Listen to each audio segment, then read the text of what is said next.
Debbie's husband will start now, if you don't mind. Yeah. So, welcome back. Today is August 11th, a great day in history. I know that's why you all are here. A great day in history because it was on this date in 1415, that Henry V and 12,000 soldiers left Southampton to invade France.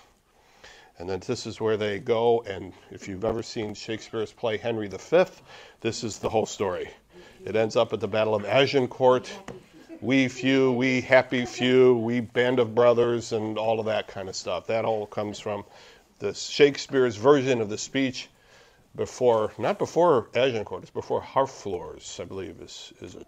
But Henry V, that whole story is based on the event that started on this date in 1415. It was on this date in 1519 that Johann Tetzel died. Who's that? Since you asked,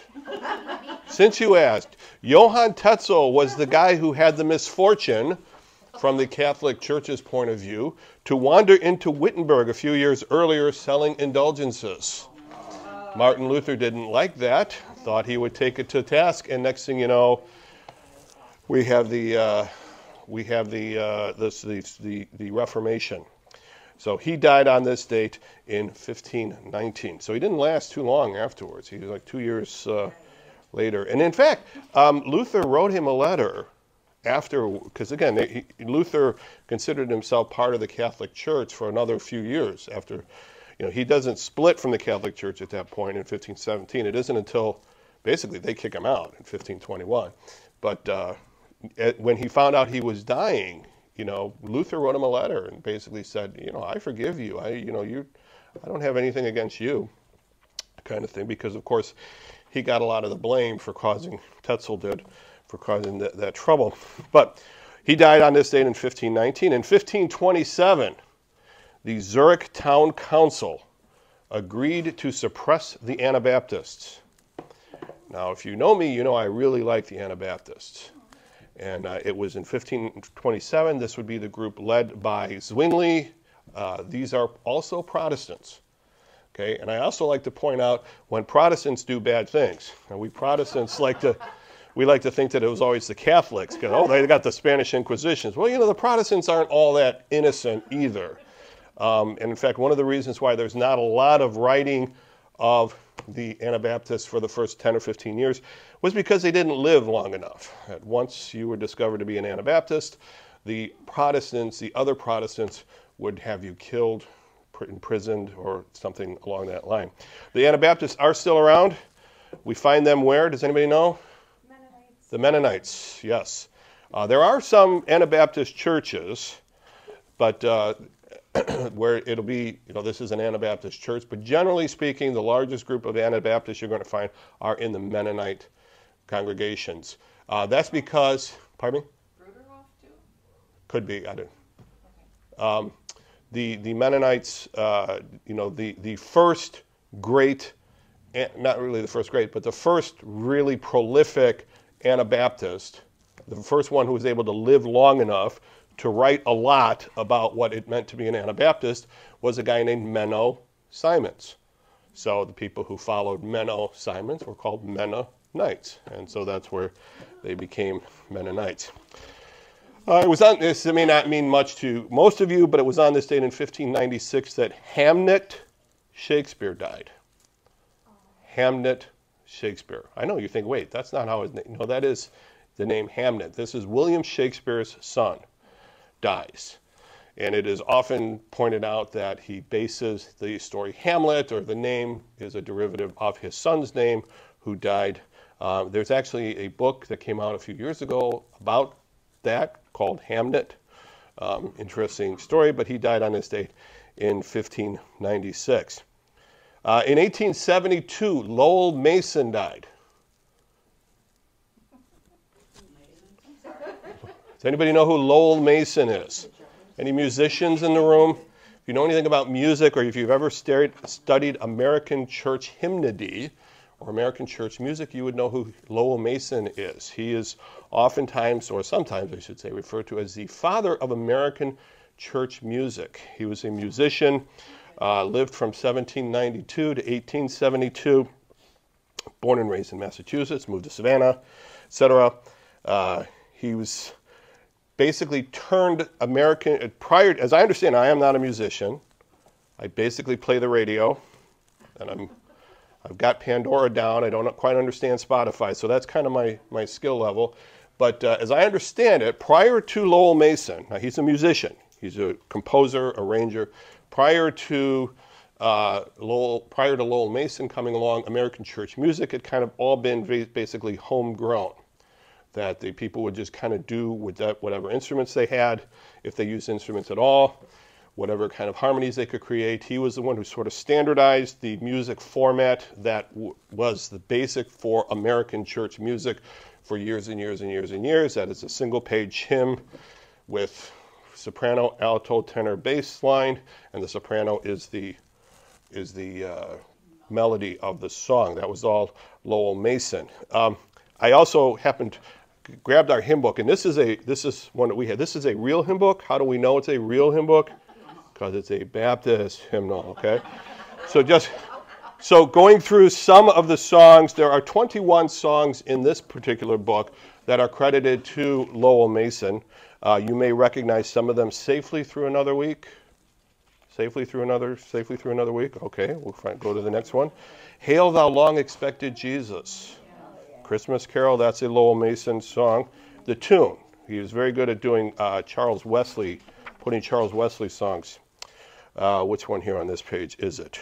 It's one of these pages. He arranged When I Survey the Wondrous Cross. He's the arranger of that particular one. Let's see, where is he? He arranged Oh, for a Thousand Tongues to Sing. Okay. Are we starting to remember who Lowell Mason is? My Faith Looks Up to Thee.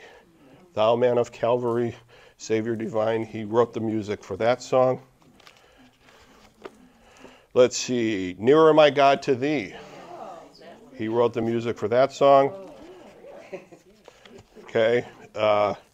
He arranged Blessed Be the Tie That Binds. Okay. And finally, not my favorite, but he wrote the music for the words, Work, for the Night is Coming. Okay, you know, any song that encourages me to work is not going to be on my short list of favorite tunes.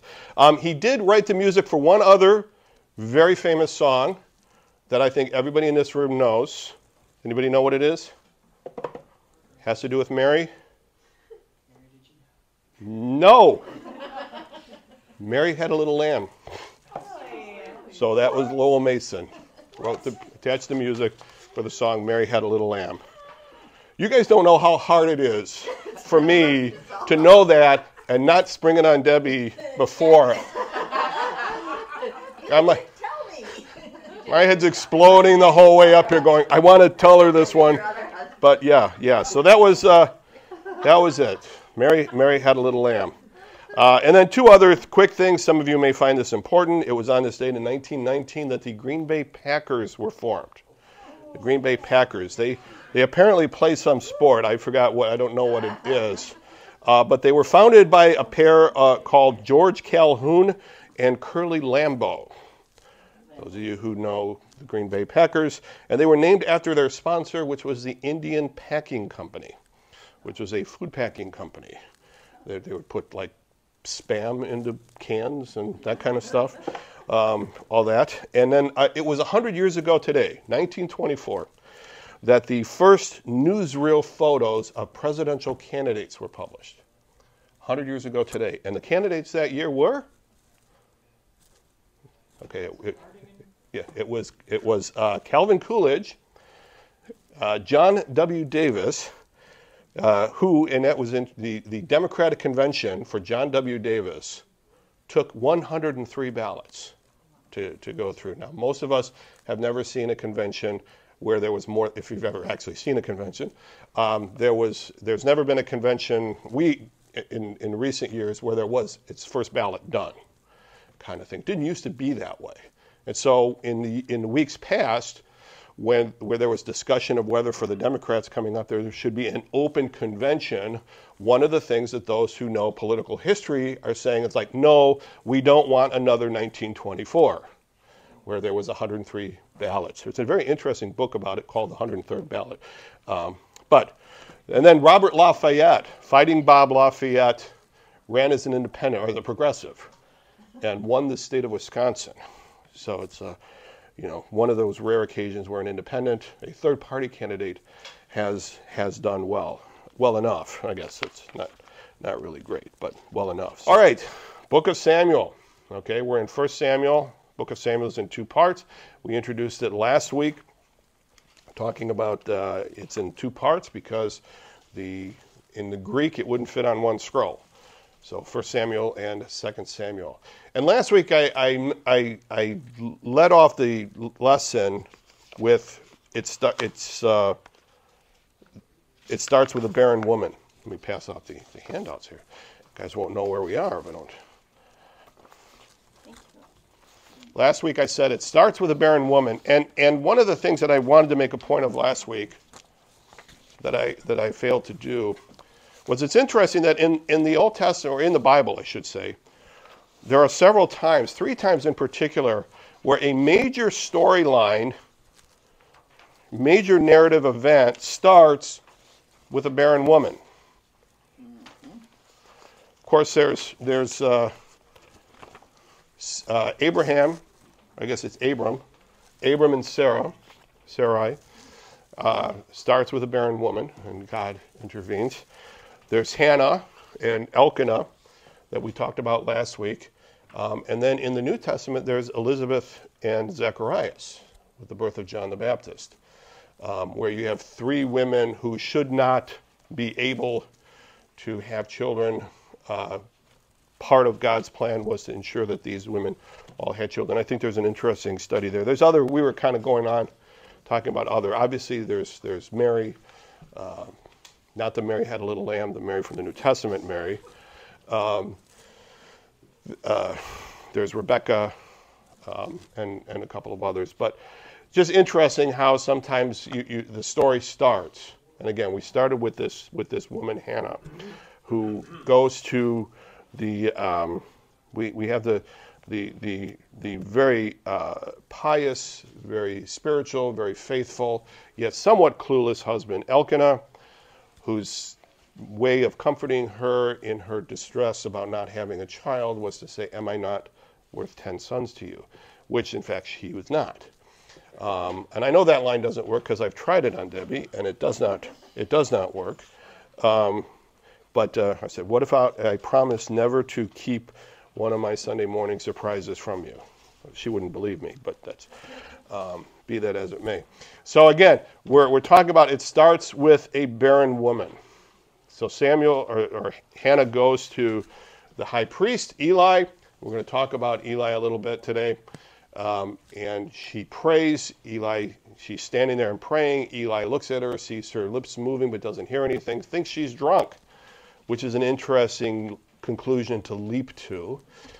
But he thinks she's drunk, says, what's the matter with you? Why are you still drinking here? And she says, no, I'm praying. And Eli says, oh, okay, well, I hope you get whatever you want. Hope the Lord grants your prayer. See you later. Okay, so there's no indication in the text that Eli knows what she's praying for. Okay, the text does not share that. He could, but again, we'll find out Eli's not that great a priest. Okay? You know, we kind of don't think about things like that, but, you know, he's, in terms of, you know, meeting the needs of the people and all of that, not that great. We'll kind of get to that a little bit later. So we're going to pick it up today in verse 21 of chapter 1, 1 Samuel 1:21. When her husband Elkanah went up with all, that's Hannah, when her husband Elkanah went up with all of his family to offer the annual sacrifice to the Lord and to fulfill his vow, that is this annual trip that he makes, Hannah did not go. She said to her husband, after the boy is weaned, I will take him and present him before the Lord, and he will live there always. So the next year after Samuel's birth in your handout, Hannah does not go with Elkanah. She wants to keep Samuel until after he is weaned. Okay? which could be anywhere from 1 year old to 3 or 4 years old, depending on the situation. Okay, so somewhere in that, even here in 21st century U.S., to have a child still nursing at the age of 3 would seem unusual. I mean, there are people that do that, and that's fine. That's still a very young age. Okay. You think, oh, wow, you're keeping the kid forever, nursing the kid forever. But, that's still a very young age to be done. So the kid's 3 years old. Let's just go with 3 or maybe 4. Let's say 4. Although you could make the argument that it's only 1 year, because that's all that's talked about in the text.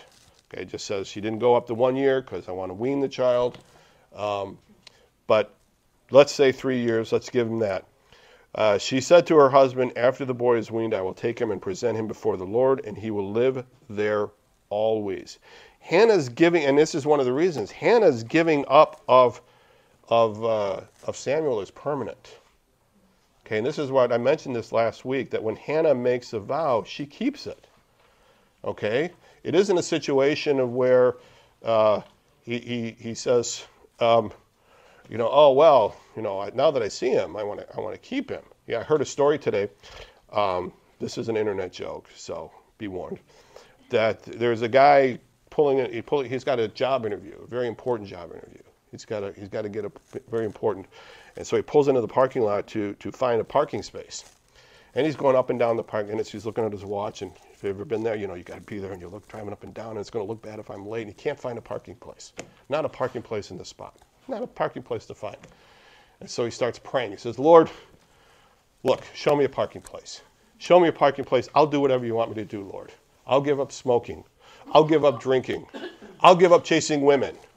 Just then, a light shines from heaven, comes down and he follows the light down, and he sees an empty parking spot. And he looks up and he says, never mind, Lord, I found one myself. Just kidding. But so whatever vow that guy made, that's not what Hannah's doing. Okay? Hannah is giving him permanently. Okay?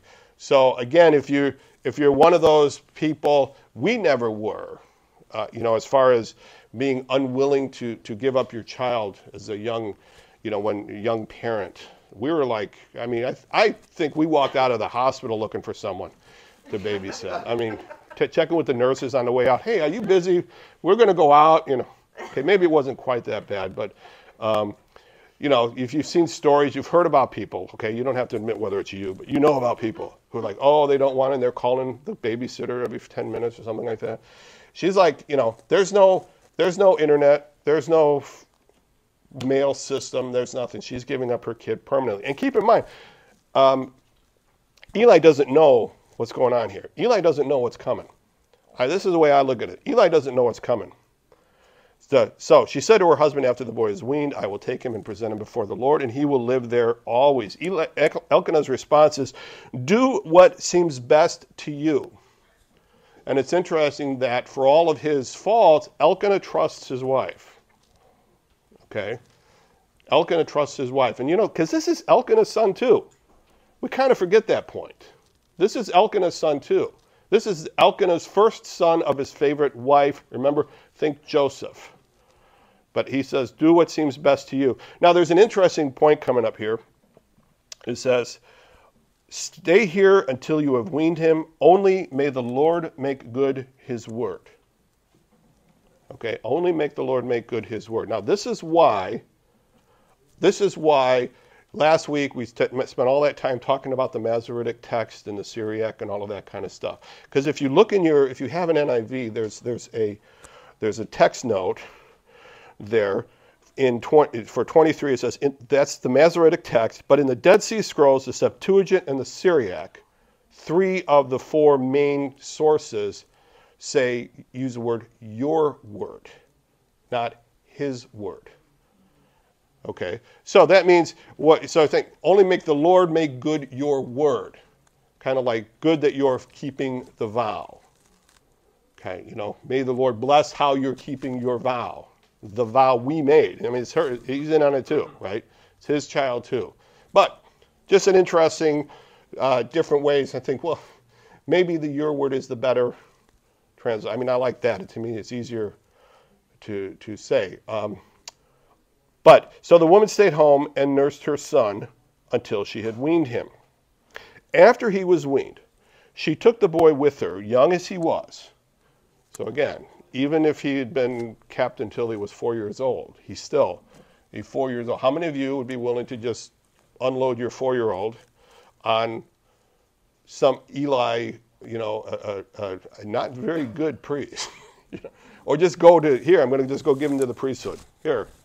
Okay, would you be willing to do that? Would you give your 14-year-old? Now, some of you may have a 24-year-old or a 34-year-old that you would love to see go there, but that doesn't count, okay? That's not quite as big a deal.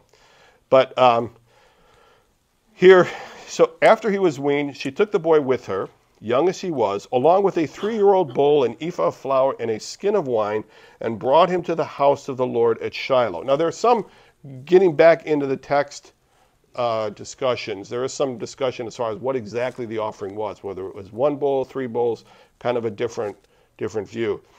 So it could be a little bit. The point is, she brings a fairly substantial offering, okay, which suggests that Elkanah and his family are fairly well off, okay, well off enough that they can afford this very large sacrifice. Not like in the New Testament where Mary brings a sacrifice it's a turtle dove, 2 turtle doves, indicating that they were not a very well-off family. Okay, but still, that doesn't mean it's not a big deal. Even even if you're wealthy, giving up your kid is not the easiest thing in the world by any stretch of the imagination. Okay, when the bull had been sacrificed, they brought the boy to Eli. So imagine the scene. She's coming up to Eli, who at this point would have been, 60, 70 years old, somewhere like that, okay? The high priest, she walks up to him. She's holding his 4-year-old, or she's carrying, he's walking along, okay? And he's probably standing there thinking, hey, nice family, nice little kid you got there. And she lays this on him. Pardon me, my lord, as surely as you live, I am the woman who stood here beside you praying to the Lord. I prayed for this child, and the Lord has granted me what I asked of him. So far, so good, right? So now I give him to the Lord. For his whole life he will be given over to the Lord, and he worshiped the Lord there. So at that point, it's like, here, you're the proud owner of a 4-year-old. Kind of thing. Now, was Eli ready for that? I don't know. Just an interesting kind of picture, because I think this is the first that Eli, wait, whoa, what? Maybe not. This is just my speculation, but this is the first that Eli knows that something's going on here. What's the deal? Okay. So Hannah, let's see, in 127, let me go back here. Only may the Lord make good his/your word. Note the text notes there. After Samuel is weaned, he is taken along with a large sacrifice to Shiloh. Again, Shiloh is the religious center of Israel at the time. It's somewhat north of Jerusalem. David is actually the one that's going to bring the capital and the center of worship down to Jerusalem. At this point, it's in Shiloh, which is a little more central to the country. In 127, Hannah tells Eli what she was praying for in verse 12. Okay? And then Hannah fulfills her vow completely. The child is given over to him. Then Hannah prayed and said. Now, we have Hannah's prayer here in the next 10 or 12 verses. Let me just read it through. My heart rejoices in the Lord. In the Lord my horn is lifted high. My mouth boasts over my enemies, for I delight in your deliverance. There is no one holy like the Lord. There is no one beside you. There is no rock like God. Do not keep talking so proudly, or let your mouth speak such arrogance. For the Lord is a God who knows, and by him deeds are weighed. The bows of the warriors are broken, but those who stumbled are armed with strength. Those who were full hire themselves out for food, but those who were hungry are hungry no more. She who is barren has borne 7 children, but she who has had many sons pines away. The Lord brings death and makes alive. He brings down to the grave and raises up. The Lord sends poverty and wealth. He humbles and he exalts. He raises the poor from the dust and lifts the needy from the ash heap. He seats them with princes and has them inherit a throne of honor. For the foundation of the earth are the Lord's. On them he has sent the world. He will guard the feet of his faithful servants, but the wicked will be silenced in the place of darkness. It is not by strength that one prevails. Those who oppose the Lord will be broken. The Most High will thunder from heaven. The Lord will judge the ends of the earth. He will give strength to his king and exalt the horn of his anointed. Now this is Hannah's prayer. Now some have argued and suggest that this was a standard hymn of the day. That they like we would stand up perhaps at some point when we want to praise the Lord and we say, praise God from whom all blessings flow, praise him, all creatures here below, kind of the doxology. Okay, that's something that comes to mind, and this was something that came to mind. Or it's something that Hannah had prayed or had composed. I mean, she had 3 years to work on it, 2 or 3 years to work on it. The kid can't be awake all the time, right? I know young parents sometimes don't believe that. This kid is going to be awake all the time, but no, they do sleep eventually. But so she prays this particular prayer. And many have compared this to Mary's prayer in Luke chapter 2, the Magnificat, as it's called.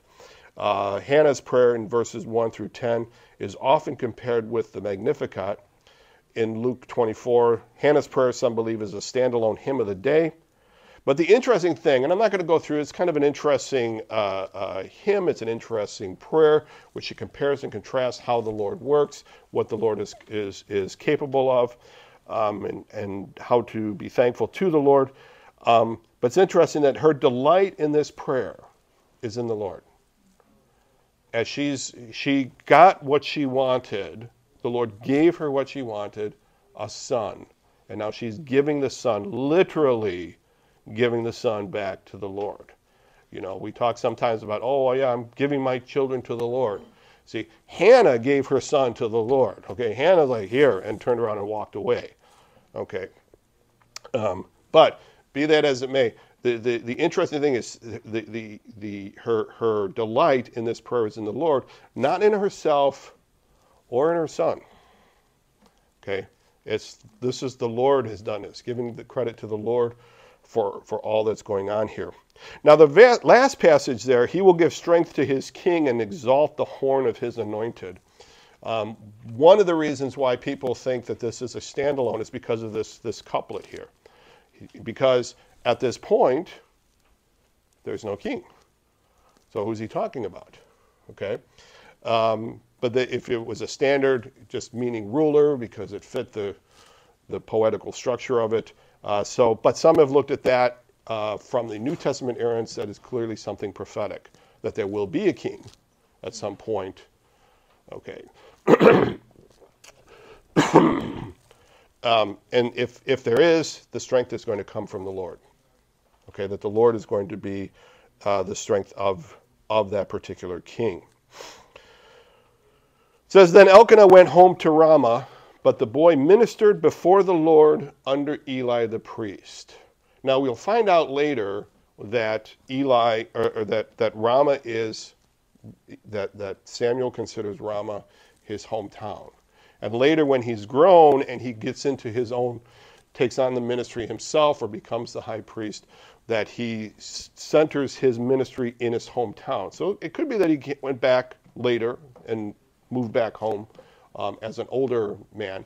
But through his, I guess that would be, there's no promise made to Hannah other than, I'll come visit, something like that. But I don't know how comforting that would be if you're a mother of a 4-year-old, knowing that, in 20 years he'll come back. Kind of, it would be something. Don't get me wrong, it would be something. We have a he's 25 now. He's 25, who comes home periodically, and it's always good to see him. But I don't know that I would want to skip from 5 to 25. Okay, and I don't think many many people. My mother might want to have skipped 5 with me because, I'm just saying. But be that as it may. So now we're going to go into talking about Eli's family. Yes? Just a quick question. I'm trying to figure this out. Was Samuel from the tribe of Judah, or would he have been? We'll talk about that later. We'll talk about that later. Samuel he would be from Ephraim. His father is from Ephraim. It makes it very clear there. As far as whether he's a Levite or not, if he is a Levite, it's through his mother. Was he adopted by Eli? Who was a Levite? Could be. There's no indication in the text that happens. But we were talking about that, and when we get later into when Samuel takes on the role, we'll talk more about Samuel's roles. But that's a good question. That is something that comes up. Pardon me? I meant to ask if he was a Levite for that. Yeah. And it's interesting because I titled, so we're going to talk about this other family, Eli's family. So we've talked about Elkanah's family. We've got this very pious, very faithful family, comes every year, godly woman, giving up her child like this. And now we go over to the family of Eli, okay? And I took some liberties with Shakespeare in my title here because this past week we saw Romeo and Juliet, a great play. I thought this time they were going to figure it out, but no, it ended the same way. But the Shakespeare's line, that play Romeo and Juliet starts out, 2 households both alike in dignity in fair Verona where we lay our scene. That's how the play starts. So I sort of adapted that and said 2 households both not alike in dignity in fair Shiloh where we lay our scene. Okay. So we're back in Shiloh. We're talking about the sons of Eli. Okay, Eli's family. Any other questions before we move on? I don't want to. Feel free. I mean, if you have a question, feel free to ask. Or if you think I'm wrong, it would not be the first time. One of the reasons why I like to bring this stuff up to Debbie ahead of time is so that I'll find out if she thinks I'm wrong. But I don't know. Sometimes I think she waits, won't tell me because it's more fun to just spring it on me. But verse 12, chapter 2, verse 12. Eli's sons were scoundrels. All right, let's just get right to the point, okay? Eli's sons were scoundrels. Actually, the literal phrase there is sons of Belial. If you have a King James, I think they call it the sons of Belial, which means worthless. Okay, sons of worthlessness.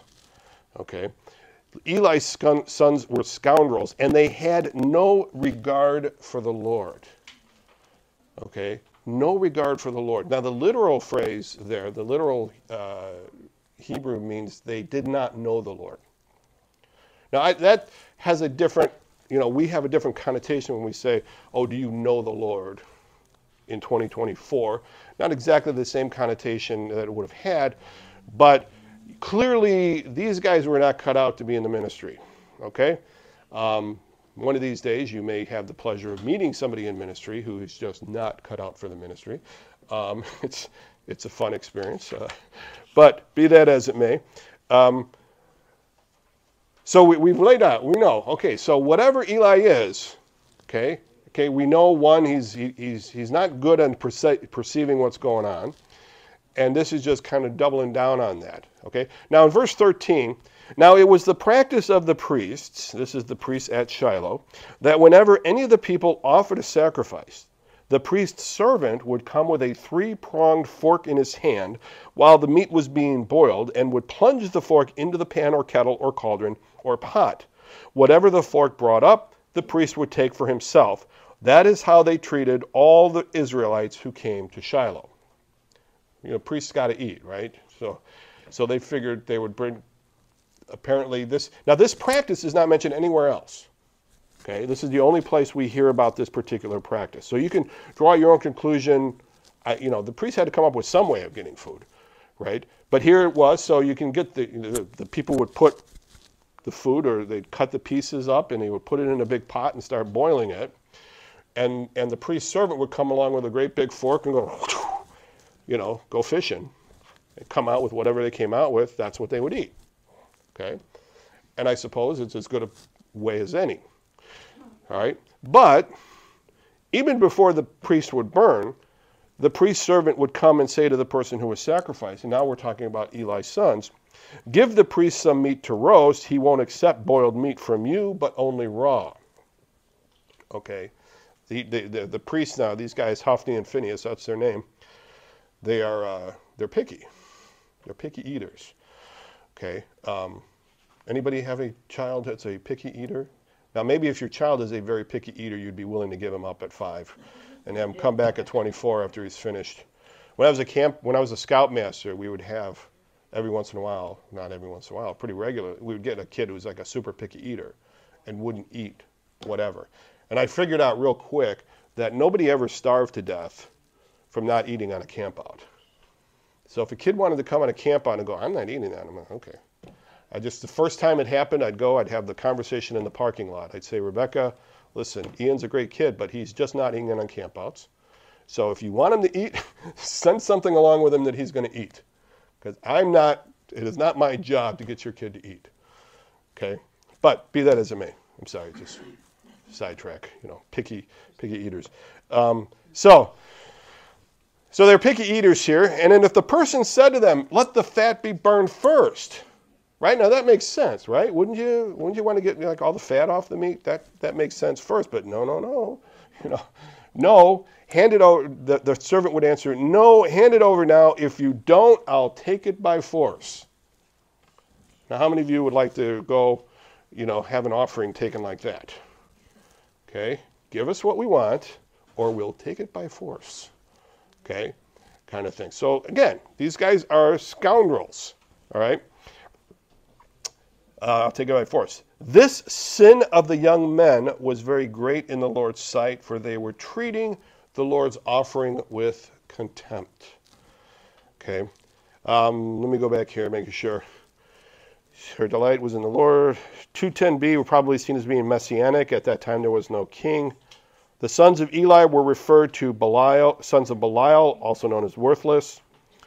Having no regard for the Lord literally means did not know the Lord. This practice, noted in 2:13 and 14, is not noted anywhere else in the Old Testament. Hophni and Phinehas, their name hasn't come up yet, but that's what it is. Hophni and Phinehas' abuse of the practice was a sin, a great sin in the sight of the Lord, because they were treating the Lord's offering with contempt. With contempt. Yes? And then I think earlier when the whole offering is established, when they have the tabernacle and everything, that you have to burn the fat because the fat belongs to the Lord, right?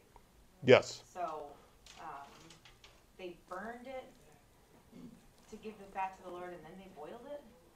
That's what Apparently. This is the only place this is mentioned. Okay. So it was just something that came about in Shiloh. And this the point, whatever they were doing there, it wasn't good enough for Hophni and Phinehas. Okay? It wasn't good enough. And it was treating the Lord's offering with contempt. And it's interesting. Anybody read the work of John Gottman? Does anybody know who John Gottman is? He's a guy who's a secular, but he works with marriage counseling. And he has what's called marriage, the love lab, he calls it, where he will put people in a room and film it, and then start a conversation where they're talking to each other and things like that. And he claims, and I've never seen anybody prove him wrong, that he can predict like 94% accuracy whether the couple is going to survive or not.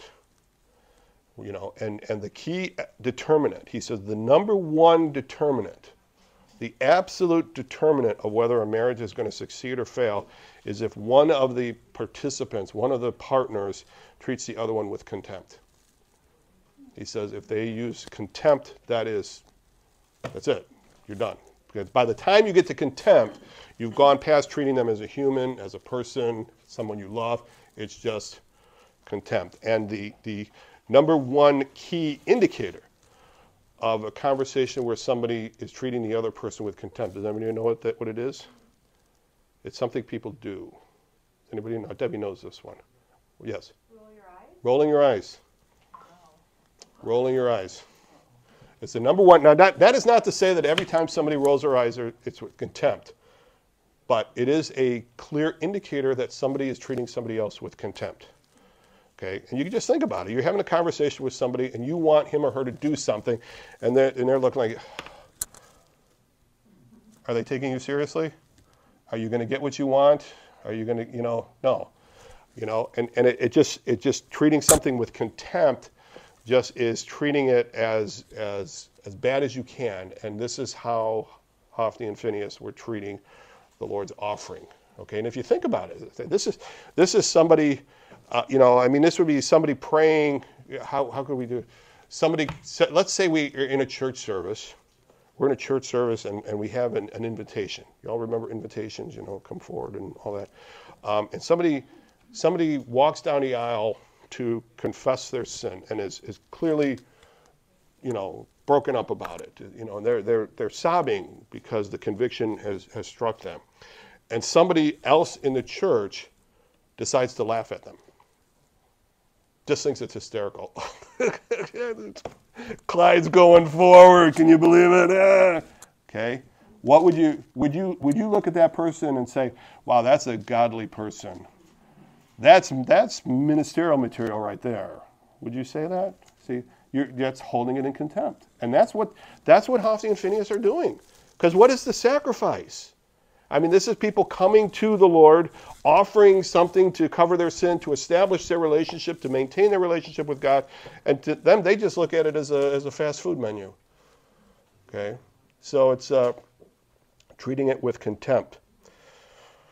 So, but Samuel was ministering before the Lord. But Samuel, I think that to me that's a sermon title right there. But Samuel. All this is going on, and young Samuel is ministering before the Lord. A boy wearing a linen ephod. I'm assuming I pronounce it. It could be ephod. It's kind of a like an apron sort of outfit. I should have made one for myself today and worn it in here, and that would have been. But it's kind of an outer linen cloak. Each year his mother made him a little robe and took it to him when she went up to her husband to offer their annual sacrifice. This was the annual gift, the annual meeting. She would just bring another robe, reinforcing the idea that this is what you're here to do, kind of thing. Making a new linen ephod for him. Eli would bless Elkanah and his wife, saying, "May the Lord give you children by this woman to take the place of the one she prayed for and gave to the Lord." Now Eli's getting into the act.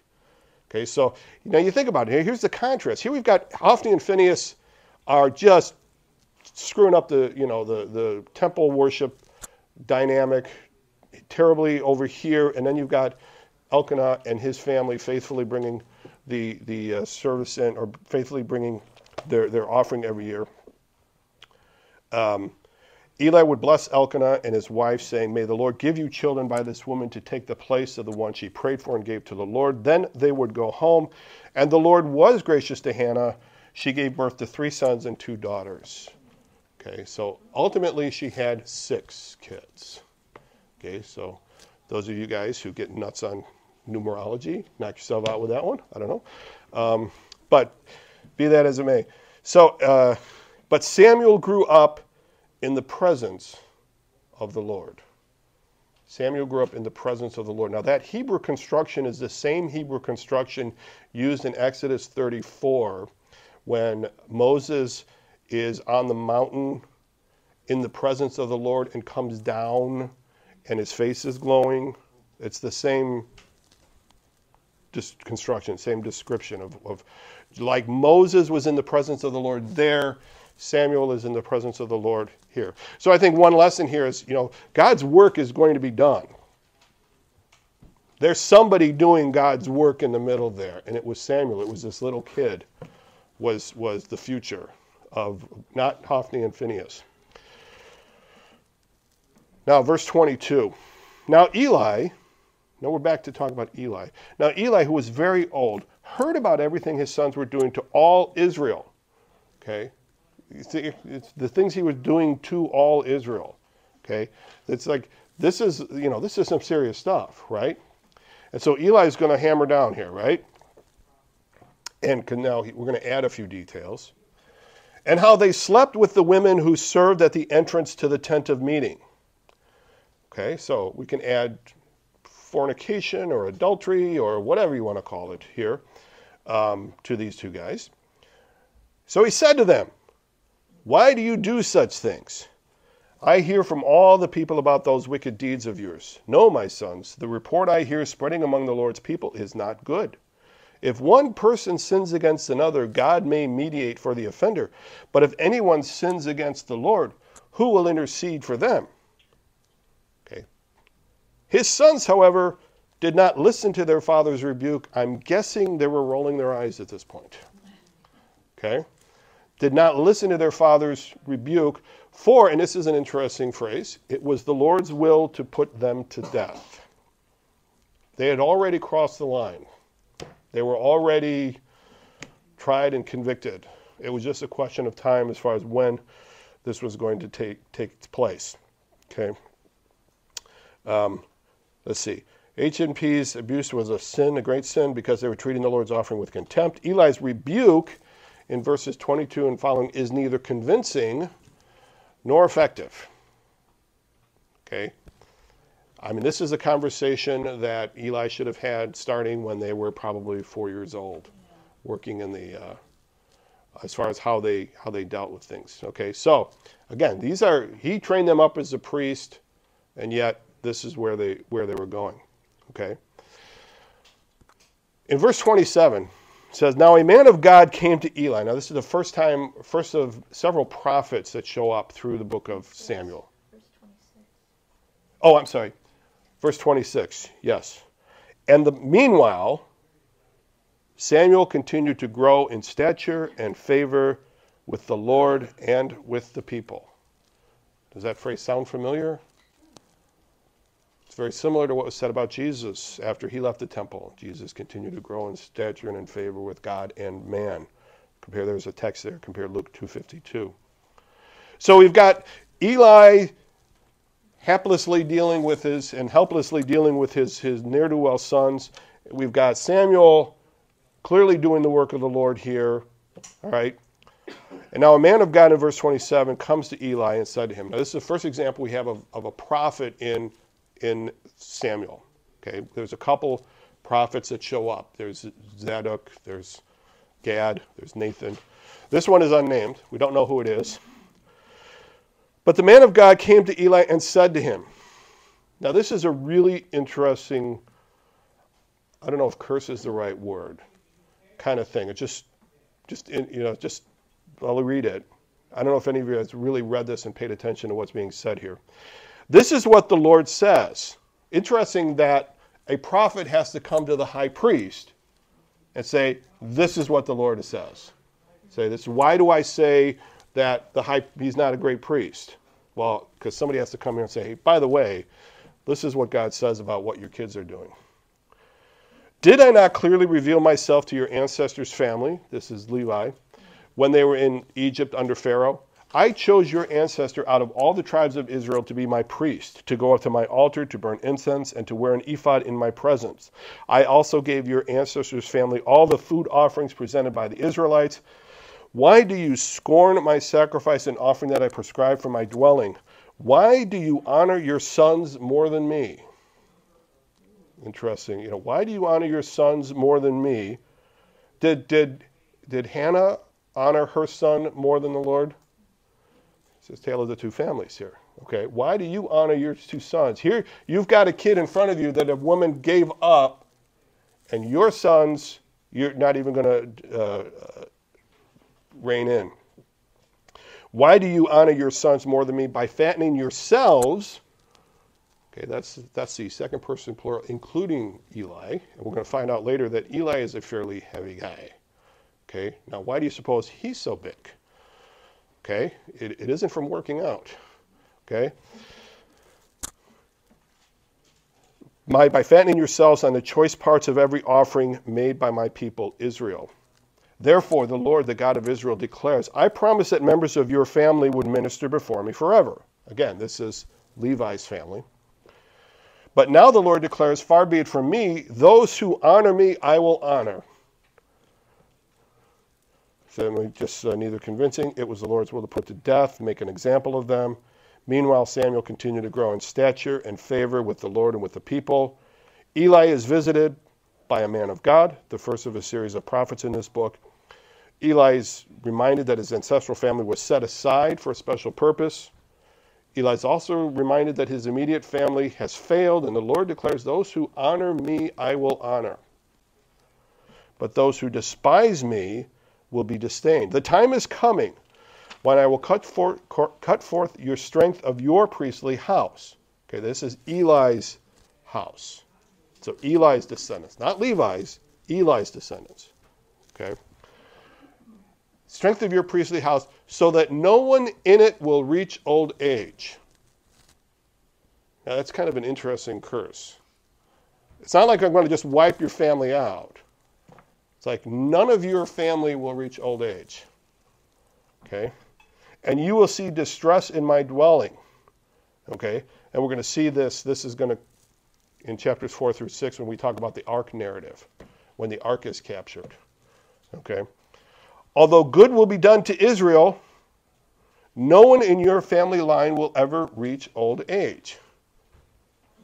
You know, so there you are, you're meeting your significant other, you're planning the wedding, and he says, oh, by the way, like when we were getting married, my dad kept hinting that there was some dark secret.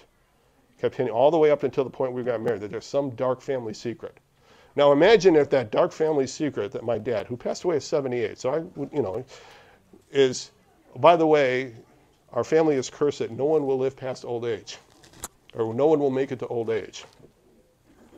How quickly would Debbie have run into the wedding? I think there might have been can we talk for a minute here? You know, why didn't you talk about this that day we met? You know, I don't know that that's the best opening line, but be that as it may. So, no one will ever reach old age. I just think that's a really interesting curse. Just, you know, kind of a every one of you that I do not cut off from serving my altar, I will spare only to destroy your sight and sap your strength, and all your descendants will die in the prime of life. Okay, so do you think the Lord is happy with Eli's handling of the priesthood?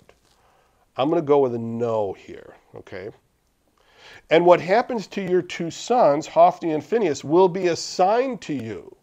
How do you know this is going to be true? How do you know what I'm saying is true? He says, will be assigned to you. They will both die on the same day. Okay, and we'll find out next, or maybe the week after, whether in fact that happens. Big hint, it does.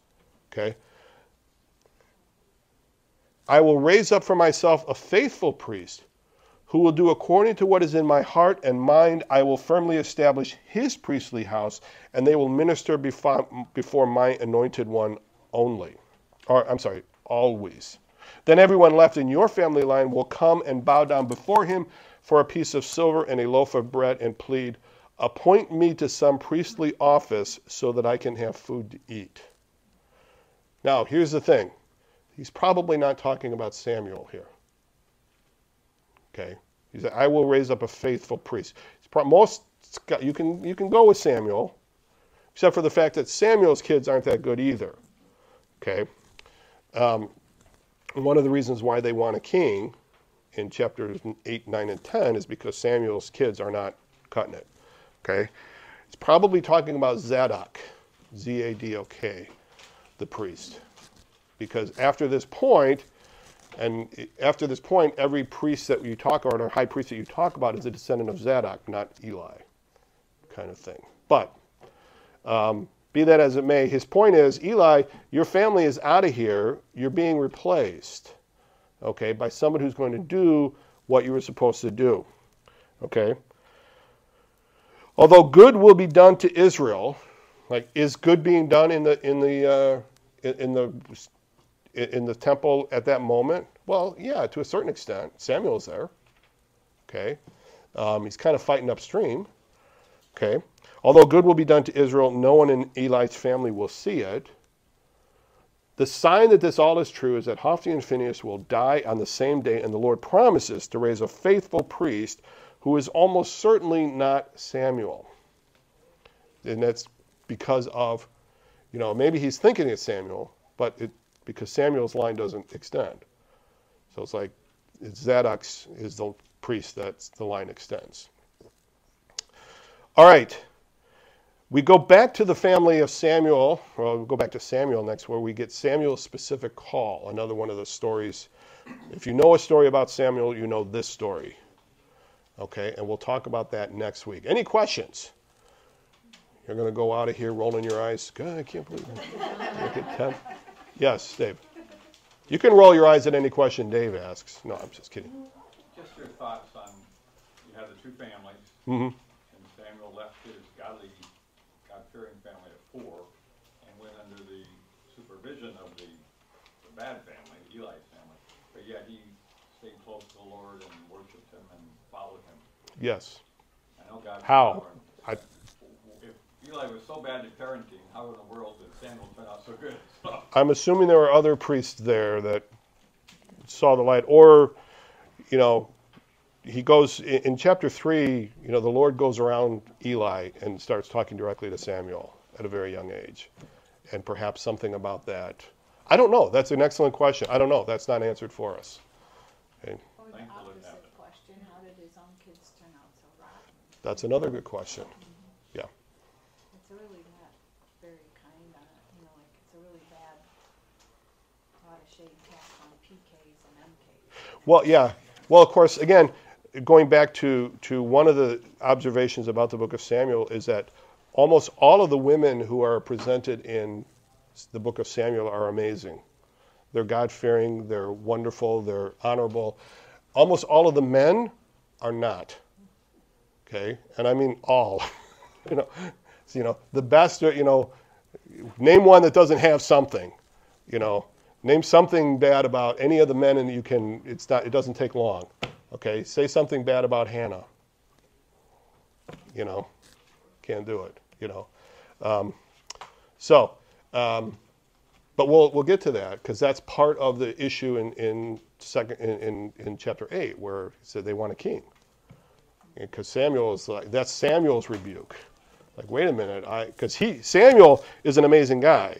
He becomes the prophet. He becomes priest. He becomes the judge. He's like the closest they have to a king at that point. And I think in his mind, he kind of thinks, oh, this is my family is going to kind of keep this role. And the Lord comes in and says, no, that's, they haven't rejected you. Again, I'm getting ahead of myself. Why would Samuel think they've rejected him? Well, because he figured his family was going to do this. So, none of us are perfect, but we'll get. In the middle, this is at the end of the period of the judges, correct? Yes, Samuel would be considered the last judge. Yeah. So, all right, you can go. Thank you very much. And again, Sheree 4, this will be posted next Sunday. This discussion will be posted so it's always a week behind on the website.